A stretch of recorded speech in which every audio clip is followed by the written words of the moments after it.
What's up, people? One Nut Punch here. Decided to pick up this game called Spell Disc for about $15 on Steam. There's also a demo for this game if you want to try it out. I think it's still currently on there for their homepage. But when you start the game off, there's a couple of different modes you could play. The main game, which is the start game, or survivor mode, which is essentially just going through the different levels and fighting off different monsters or different creatures using the different spells that you would gain. When you also start a game and then you end the run and come back to this like tree thing on the ground that shows like skills everywhere, that is the unlocks that you would have for the insight. If you gain insight, then you could buy more skills and unlock more stuff there. You will also get 3 different skills or different magical abilities each run, so it won't be always the same spells each time. The weapons that you see here on the tablets, they're different weapons you could choose from that have their own signature skills. For example, you'll have a scythe or like a crab claw that will do like wind-based attacks all around you that slashes around in the air, and anybody that comes near you will get hurt by it. And then you'll have the hammer that will smash the ground and do like an earthquake type of move on top of your spells that you're doing, pressing the shift key or being able to dash using the spacebar. And when you're going into these different arenas or different areas, you're fighting off different creatures from elites and commons to even doing boss fights. And the reason why I like Spell Disc quite a bit is because there's quite a bit of spells to actually not only acquire, but be able to actually test out and try. You'll have Disc, you'll have Spell, and you'll have Artifact. And these are the 3 different types of items or different types of acquirements that you'll get when you play the game.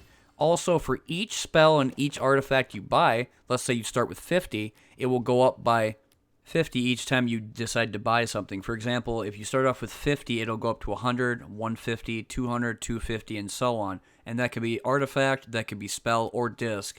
And spells, of course, are just, active or passive abilities that would go off whenever the disc, as you see here, would do some type of special thing. For example, if you have a disc that will allow you to get 26% mana regen, it will also go off per second and then allow the spell to go off instead of just doing an active ability. So you'll only have the one skill, or one spell rather, that will allow you to, again, press the shift or jump button or dash button, which is the space bar, and it will do that spell quite a bit.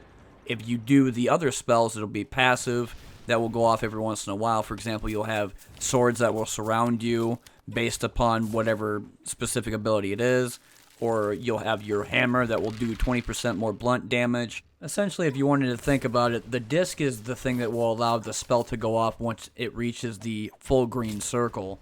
And when it does that, it will send the spell out there, either in a specific spot or whatever it says on the actual spell. Like Thunder Crash will be a cone.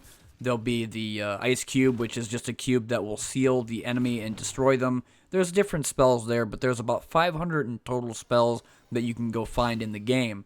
And like I said earlier, they'll have the yellow circle, which is the disc, the blue circle, which is the spell, and the red circle, which is the artifact. And if you have enough of the blue diamonds, as you see in the bottom portion of the screen, where there's a dice there, then you're able to get whatever you need.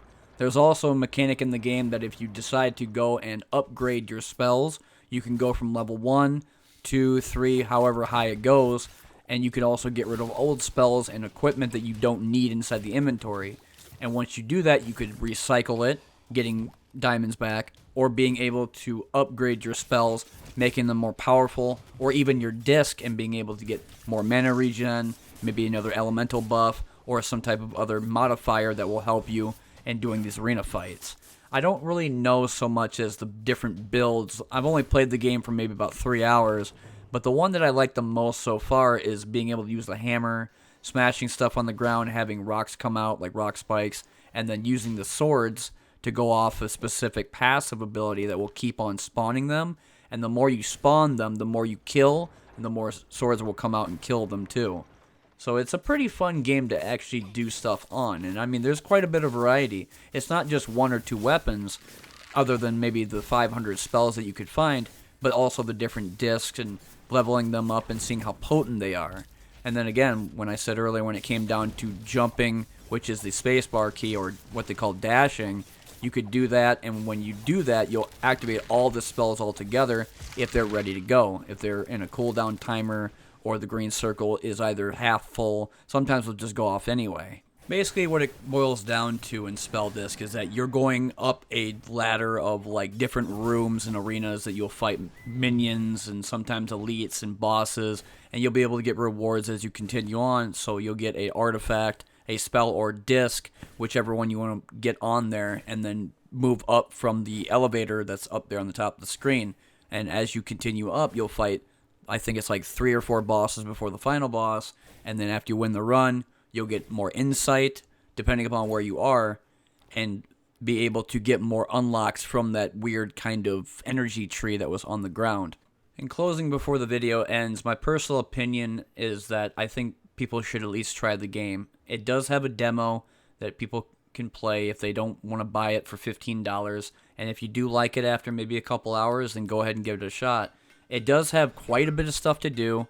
You have different upgrades, you have different synergies, you have a bunch of different weapons to try, you have all the different discs and spells on top of it that, again, it's kind of like Vampire Survivors, Potato, or some of the other games, but instead of just one arena that looks the same, there's different arenas, different bosses, different enemies, and different fights that will happen, and not everything is going to be the same.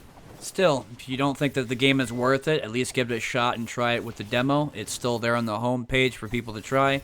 And like I said, it is a fun game to play and get all those crazy synergies out there, watching swords chop people up, having fireballs fly in the air, and even watching the enemies just disappear so fast after they spawn, it's like they just never existed. Anyway, I've been One Nut Punch, and this has been another video. I know it took me a while to get this one out, and I've been debating on what other games to kind of do videos for. I know Cygnus Enterprises came out into 1.0 from early access into full, and I think there was another one, but I need to go check on the patch notes for those games too. The thing is that there's not a whole lot of games coming out with big updates until later on down the road in 2024. I know SCP-5K, for example, was going to be like maybe somewhere after March or April, and then Ground Branch has version 1034, still working on all that stuff inside the public test beta.